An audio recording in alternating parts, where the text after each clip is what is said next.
So thank you for inviting me to present some of my research on co-creation. My name is Stefan Marković, Associate Professor in Marketing at Copenhagen Business School. Here you have some social media networks through which you can feel free to connect with me, my website as well for further information. And without further ado, the title of my presentation is Why and How Managers Use Co-Creation. Okay, so let's start. First of all, let's look into what is co-creation. Okay, it seems now. So what is co-creation? Co-creation can be defined as an active, dynamic, and social process based on interactions and relationships between organizations and multiple types of external stakeholders, whereby these interactions and relationships are always oriented toward the generation of relevant innovations. Relevant innovations, not only in terms of products and services, but also in terms of more intangible brand assets, such as brand identity, brand experience, brand value, brand meaning, brand knowledge, and so on. Okay. This figure that you can see on the slide graphically represents what co-creation is about. The middle zone that you can see in the figure, this one here, is what we call the conversational space, which is where organizations and individual consumers meet in order to co-create relevant innovations. However, organizations do not only co-create these relevant innovations with individual consumers, but also with other types of external stakeholders, such as suppliers, distributors, the government, NGOs, research institutions, and so on. And they also co-create these relevant innovations quite often in brand communities, which can be either online or offline. So why would brands and customers engage in co-creations? What are their motives to engage in co-creation? On one hand, research has shown that brands engage in co-creation mainly in order to obtain better insights, more relevant ideas, a stronger feeling of connectivity with customers, cost efficiency, speed to market, reduce purchase risk, and ultimately competitive advantage. On the other hand, customers mainly engage in co-creation for self-development, social, and hedonic reasons, but also to obtain financial rewards on occasion. However, it's important to note that obtaining financial rewards is not the main driver for customers to engage in co-creation. It is rather to socialize with similar others, to exchange product and brand experiences, and to feel part of a community, So it has to do more with internalized, with internal motivations, Intrinsic motivations is the technical term in this case. So now that we have seen what co-creation is about and the motives for organizations and customers to embrace it, let's look into how co-creation is used, okay?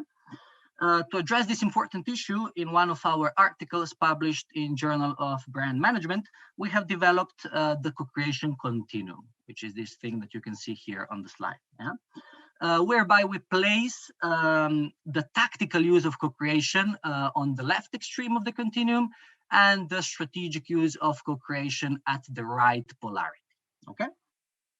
So basically what we have found in this research is that most brands use co-creation as a tactical market research tool, These brands involve participants in only two stages of the co-creation process, namely in insight generation and testing.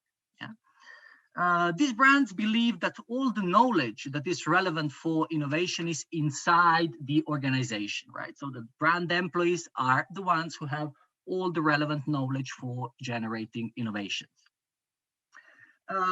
Rather than involving a wide set of external stakeholders in co-creation, these brands only involve customers in co-creation, and they use these customers to get their insights and to test and refine internally generated ideas, So the ideas that have been generated by the brand employees. These brands generally have occasional and short-term relationships with their customers, so only on an ad hoc basis when an innovation project requires it. They often have a close and confidential culture and a fairly rigid and hierarchical organizational structure, And finally, they position the practice of co-creation within the research and insight or research and development department of the organization. Okay.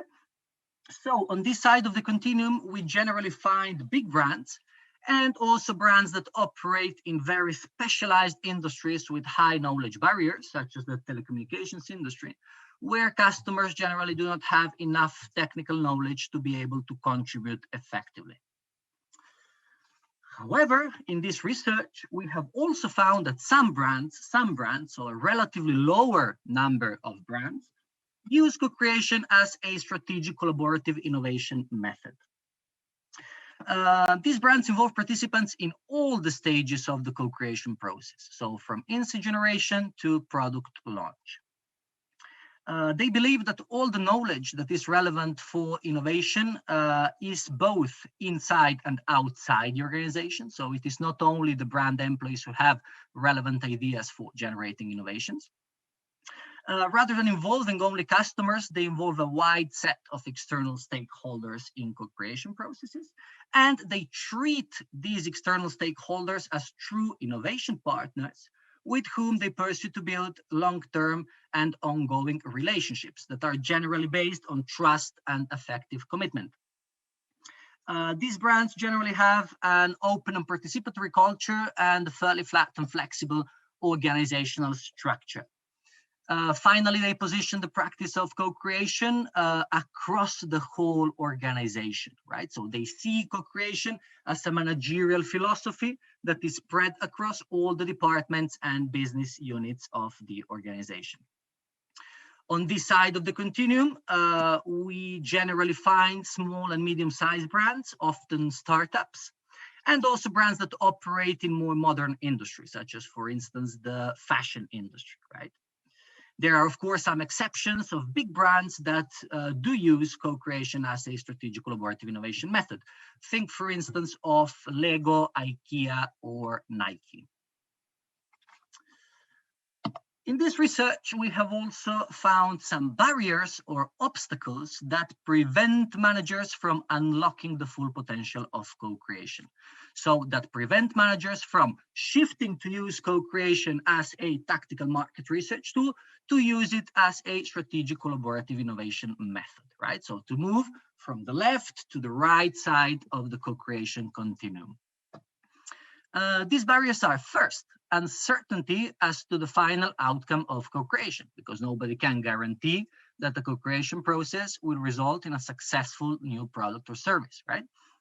Second, the large scope of investment in terms of time and money that co-creation processes generally imply.